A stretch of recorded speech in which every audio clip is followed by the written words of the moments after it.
So Hasselblad has come out with a brand new 75mm f3.4 lens, and it promises to be more affordable, at least in Hasselblad terms, but also definitely more compact. Sounds like a unicorn lens to me.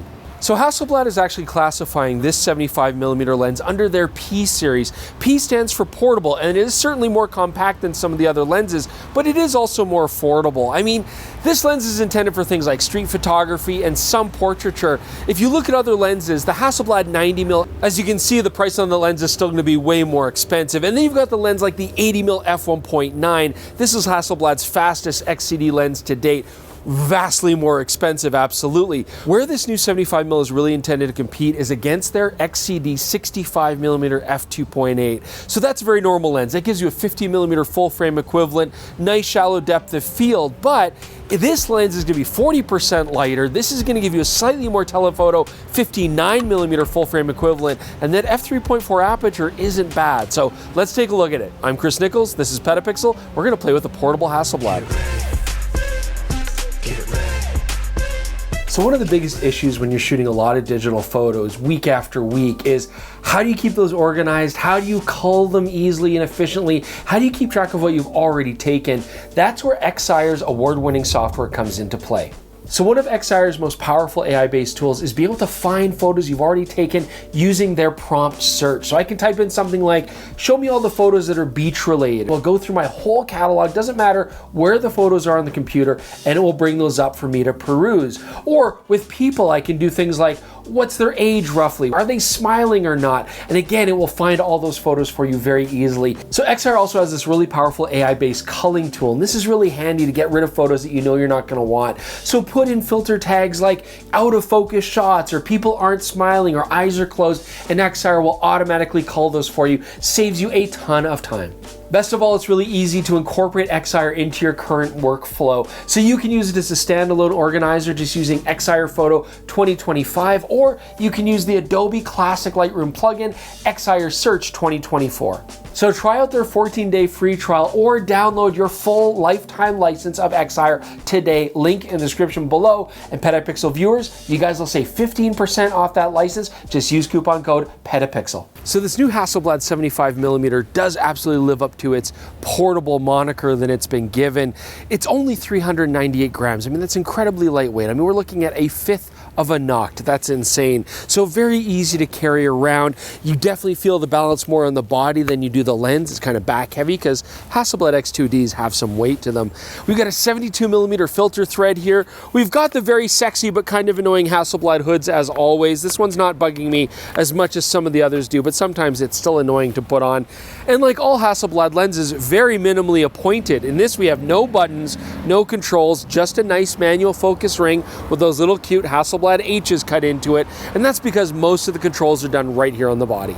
Now, one thing that is missing in this P-series lens is a focus clutch. A lot of the more expensive higher-end lenses do have the ability to push-pull the manual focus, and I do like that. Here I'm gonna have to be setting it on the camera itself, but again, I'm used to Hasselblad lenses having a lot of controls on the body. Otherwise, these lenses are very well built, and they're actually quite rugged and weather-sealed. So I know that this is bad luck, but is this a bad focal length? This 75mm, as I've stated before, gives us about a 59mm full frame equivalent. Hasselblad is trying to push this as sort of a portrait lens, and I get that. They're trying to make it a very versatile option from a marketing standpoint. A 60mm lens like this, I don't know if I'd call that a portrait lens, although I certainly would shoot some portraits with it. Certainly more full body stuff would be really nice, but with 100 megapixels, you can crop tighter, no problem at all, and get that more compressed look. But I do think that a 60mm lens is actually a hell of a street photo lens. I really like having just that extra little bit of telephoto nature to it. I like that beyond a normal 50mm lens. I think it's very versatile. So look at this, we've got this beautiful, sunny, unseasonably warm day today. It's like 5 degrees Celsius, which is almost when we Albertans take all our jackets off and just go around in t-shirts. We're not quite there, but almost. And this gives us a beautiful opportunity to test flare on this lens. Now, Hasselblad have always had really good lens coatings. I'm not worried about it. And if you look here at our results, very good. no loss of contrast shooting here into the sun. Bright lights aren't causing any sort of ghosting even when stopping down the aperture. So these are lenses, like all Hasselblad lenses, you can happily shoot toward bright light sources. Okay, let's talk about bokeh on this lens. So Hasselblads usually have really beautiful out of focus areas, but is this lens gonna have some compromises given its more affordable cost? Well, first off, taking a look at our specular highlights, they're nice and clean. I love the cat's eye effect that we're getting at f3.4, really beautiful, especially for portrait shots, but when we stop down the lens, we are getting that classic polygonal shape to the specular highlights. That's a Hasselblad thing, it's fine, it's their look, and usually the backgrounds still have a very nice soft rendition. What I will say though is that the bokeh does have a bit of a soap bubble effect. You get this bright halo around specular highlights. When we look at the backgrounds, they're not bad, but I mean the bokeh could probably be a little bit better. Those backgrounds will have slightly harsh kind of look to them, but again, nice smooth transitions. Overall, this is a beautiful lens to shoot shallow depth of field work with.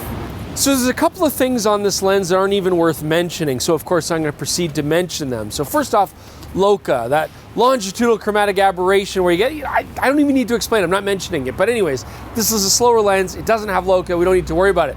The other thing is close focusing capability. Not very good on this lens. You can't do macros with this, it's not versatile that way, but all normal lenses, that's pretty normal for them. They don't do great macros, so don't worry about it. Why did I even mention this? Oh gee, damn it, I shouldn't have mentioned any of it. Okay, so I want to do my sharpness talk on the ice cream chair here because I know when I think about sharpness, I think about ice cream? I don't know what I'm saying. Anyways, Woncraft Pilot, that'll keep my butt dry. Waterproof canvas, love it. All right. So sharpness here on the Hasselblad 75mm. This absolutely retains the full 100 megapixel resolution of this sensor. Very sharp. You can see her in the center shooting wide open at f3.4. Tons of detail, tons of contrast. Stopping down the lens, no real change because it's already as good as it's going to get. When we take a look at the corners, you definitely will see some softness when shooting wide open at f3.4. This lens has a bit of distortion that's being corrected, not much, but that does have an impact as well. Stopping down here, that f6.8 does help quite a bit. You can see those corners sharpen up really nicely. So overall, no issues with this lens as far as sharpness goes, whether shooting at the widest aperture or really anything else. So did I enjoy my time with the Hasselblad 75mm P series lens? Of course I did, because they're really good lenses. I mean, they're all really good lenses, but do I feel like it's really worth saving a little bit of money and a little bit of weight to have a lens that's a little bit slower? I like the photos that I got of it today, but I do feel like, who is this lens actually for? I mean, if I'm gonna get a medium format camera, I wanna accentuate that shallow depth of field look.